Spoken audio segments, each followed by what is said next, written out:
இது ரெனால் குவிண்டில் நம்ம coolant change பண்ணுறது கொஞ்சம் காம்ப்ளிகேட்டட் தான். ஏன்னா இதில் ரேடியேட்டரில் பார்த்தீங்கன்னா உங்களுக்கு ட்ரைன் போல்ட் எதுவும் கொடுத்துருக்க மாட்டாங்க இந்த வண்டியில். பொதுவாக எல்லா வண்டியிலும் ஒரு ட்ரைன் போல்டுன்னு ஒன்று இருக்கும். அதை நம்ம ரிமூவ் பண்ணோன்னே எல்லாம் கூலண்ட் வெளியே வந்து விழுந்துடும், நம்ம புதுசை ஃபில் பண்ணிக்கலாம். ஆனால் குவிண்டில் மட்டும் பார்த்தீங்கன்னா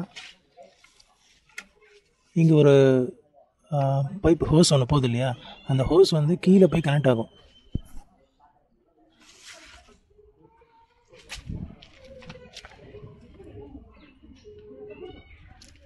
அந்த ரேடியேட்டரில் கீழே போய் கனெக்ட் ஆகும். அந்த இடத்துல வந்து நம்ம அதை ரிமூவ் பண்ணி விடணும். ரிமூவ் பண்ணி விட்டால் தான் கூலண்ட் வெளியே வரும். திரும்ப ரிமூவ் பண்ணிட்டு மறுபடியும் அதை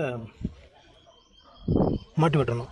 ஸோ அது எப்படி இருக்குன்னா, இந்த கிளாம்பை வந்து நம்ம இந்த மாதிரி இருக்கும். இந்த கிளாம்பை வந்து நம்ம கட்டிங் பிளேயரை வேறையை வச்சு தான் நம்ம ப்ரெஸ் பண்ணி தள்ள முடியும். தள்ளிட்டு இதை பிடிச்சி எடுத்திங்கன்னா வந்துடும். ஸோ அது நல்லா ஹீட்டில் ஒட்டிகிட்டு தான் இருக்கும், கொஞ்சம் கஷ்டப்பட்டு தான் எடுக்கணும். அது அந்த இடத்துல நம்ம கை விட்டு மேலே விட்டும் பண்ண முடியாது. கீழே ஹைட்டு தூக்குனா ஈஸியாக பண்ணிடலாம். ஹைட்டாக இருந்துச்சுன்னா ஜாக்கெட்டில் நல்லா ஹைட்டாக தூக்கிட்டு நம்ம அடியில் போய்ட்டோம்னா கொஞ்சம் ஈஸியாக ஆக்சஸ் இருக்கும். படுத்துட்டு பண்ணுறது கஷ்டம். ஏன்னா நம்ம படுத்துட்டு அது அடியில் போய் பண்ணோம்னா நம்ம மேலேயே தான் ஊற்றும். ஸோ அதுக்கு இந்த மாதிரி இது ரிசர்வேரில் போகிற ஹோஸை நம்ம இந்த மாதிரி கம்ப்ரெசர் போட்டு நீங்கள் கனெக்ட் பண்ணிவிட்டு ஆன் பண்ணிங்கன்னா ஏர் கனெக்ட் பண்ண உடனே ஏர் அதில் புஷ் பண்ணிச்சுன்னா இது வெளியே வந்துடும். ஸோ இங்கே ஒரு ஸ்க்ரூ இருக்கும், இந்த ஸ்க்ரூ ரிமூவ் பண்ணுறேங்க. இது ஏர் ரிலீஸ் ஸ்க்ரூ. இது நீங்கள் ரிமூவ் பண்ணிவிட்டு அந்த இடத்துல ஹோஸை கனெக்ட் பண்ணிட்டீங்கன்னா, கனெக்ட் பண்ணி இந்த மாதிரி பைப்பை கனெக்ட் பண்ணி விட்டுட்டிங்கன்னு வச்சுக்கோங்க, கொஞ்சம் கீழே கரெக்டாக போகும். இல்லைனா இதுலேருந்து அப்படியே மேலேயே அடிக்கும், ஃபுல்லாக இன்ஜின் ஃபுல்லாக அடிச்சிடும். ஸோ இதான் எப்படின்னு நம்ம பார்ப்போம். கம்ப்ரெசர் போட்டிருக்கேன், கனெக்ட் பண்ணியிருக்கேன்.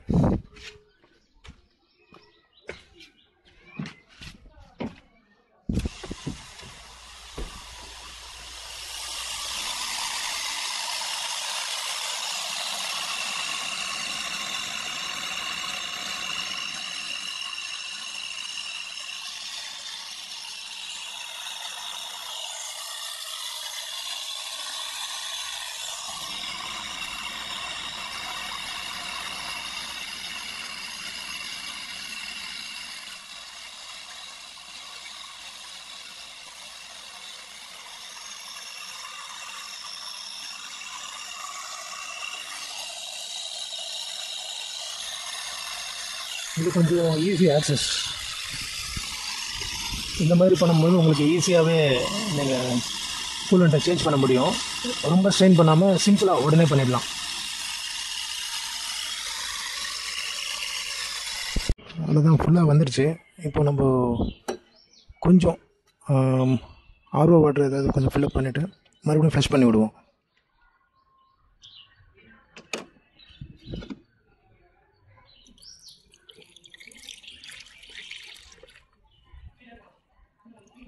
இப்போ இந்த ஆர்வ வாட்டர் நம்ம ஃபில் பண்ணும்போது பார்த்திங்கன்னா உள்ளே இன்னும் கொஞ்சம் க்ளீன் ஆகும். அந்த கூலண்ட்லாம் வெளியே எடுத்ததுக்கப்புறம் மறுபடியும் அந்த வாட்டர் நம்ம ஊற்றி ஃப்ரெஷ் பண்ணும்போது ஃபுல்லாக க்ளீன் ஆகும். ஒரு லிட்டர் பிடிச்சிருச்சு, இன்னொரு லிட்டரும் பிடிக்கும் போல இருக்குது. ஸோ எதுக்கும் நம்ம 2 லிட்டர் ஊற்றிட்டு அது இன்னொரு லிட்டர் பிடிச்சிட்டு வந்து ஊற்றுறோம்.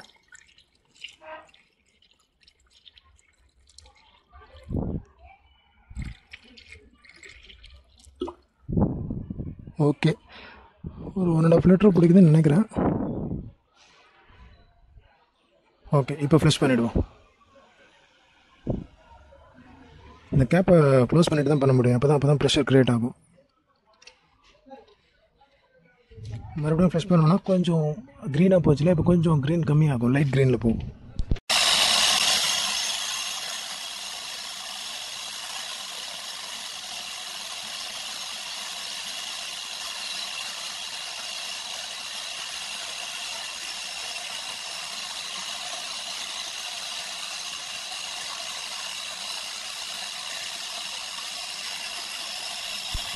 ரெண்டு தடவை இந்த மாதிரி ஃப்ரெஷ் பண்ணுங்கள், ஓரளவுக்கு உள்ளே ஃபுல்லாக க்ளீன் ஆகிடும்.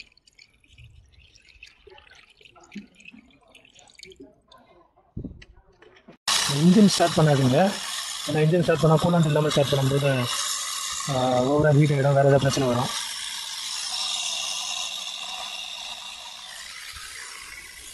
இன்ஜின் ஸ்டார்ட் பண்ணாதீங்க, ஏன்னா கூலண்ட் இல்லாமல் ஸ்டார்ட் பண்ணும்போது வேறு ப்ராப்ளம் எதாவது வரும்.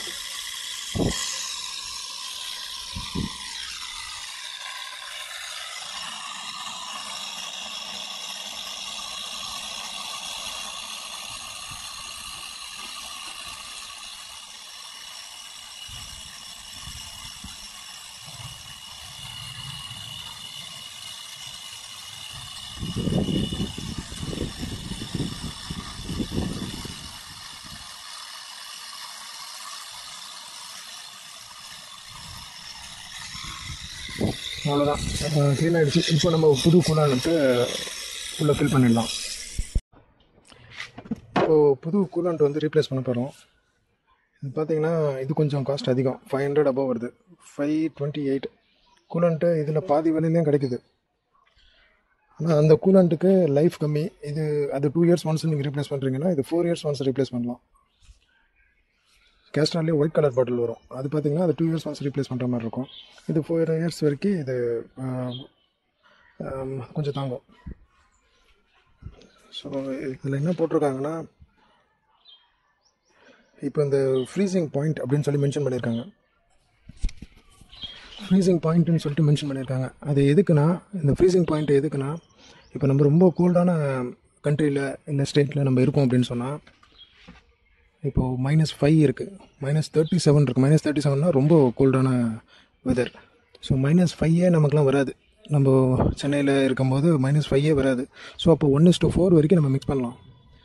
நம்ம 1:1 நம்ம மிக்ஸ் பண்ணோம்னா என்ன ஆகும்னா, இப்போ வாட்டர் அதிகமாக இல்லாமல் வெறும் கூலண்ட்டாகவே இருந்ததுன்னா, இப்போ அது கூலண்ட்டு நிறையா இருந்ததுன்னா, கூலண்ட்டு எப்போது ஒர்க் பண்ணோன்னா நல்ல கூல்டான டைமில் தான் வந்து அந்த கூலண்ட்டோட அதாவது ஃப்ரீஸ் ஆகாத பார்த்துக்கும் கூலண்ட்டு.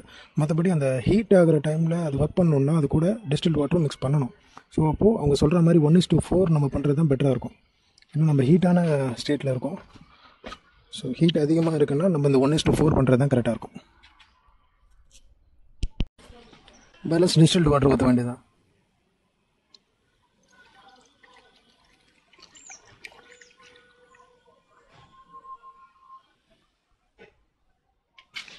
இப்போ இந்த ஏர் ஸ்க்ரூ எதுக்கு யூஸ் ஆகுதுன்னு இப்போ பார்ப்போம்.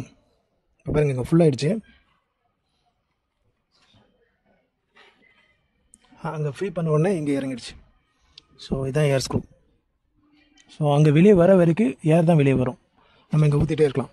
அங்கே எப்போ கூலண்ட் வெளியே லீக் ஆகுதோ அந்த டைமில் நம்ம அதை க்ளோஸ் பண்ணிடணும். இப்போ ஏர் தான் அங்கே லீக் ஆகிட்டே இருக்கும்.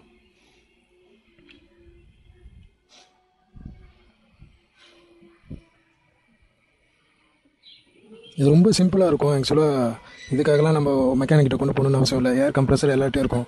என்ன ஒன்று, கூலண்ட் எங்கே விழுந்ததோ அந்த இடம்லாம் வந்து நார்மல் வாட்டர் ஊற்றி கழுவிடுங்க. ஏன்னா சம்டைம்ஸ் கூலண்ட் வந்து பார்த்திங்கன்னா ஆசிட் மாதிரி ரியாக்ட் ஆகும். இப்போ இன்ஜினை ஸ்டார்ட் பண்ணி பார்த்துருவோம்.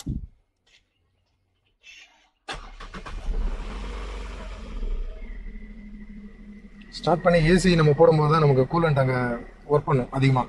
இல்லைனா ஹீட் ஆனதுக்கப்புறம் தான் ஒர்க் ஆக ஆரம்பிக்கும். ஏசி போட்டோம்னா இமீடியட்டாக கூலண்ட் ஒர்க் பண்ணும். இன்ஜின் ஸ்டார்ட் பண்ணதுக்கப்புறம் ப்ரெஷர் க்ரியேட் ஆகும். அந்த டைமில் ஓப்பன் பண்ணக்கூடாதுன்னு ஏன் சொல்கிறாங்கன்னா, இந்த மாதிரி தான் அடிக்கும். ஓப்பன் பண்ணதுக்கு ஃபுல்லாக அடிச்சது. கொஞ்ச நேரத்துக்கு இவ்வளோ ப்ரெஷர் க்ரியேட் ஆகுதுன்னா ரொம்ப நேரம் நீங்கள் ஆனில் வச்சிங்கன்னா ஃபுல்லாக வந்துடும்.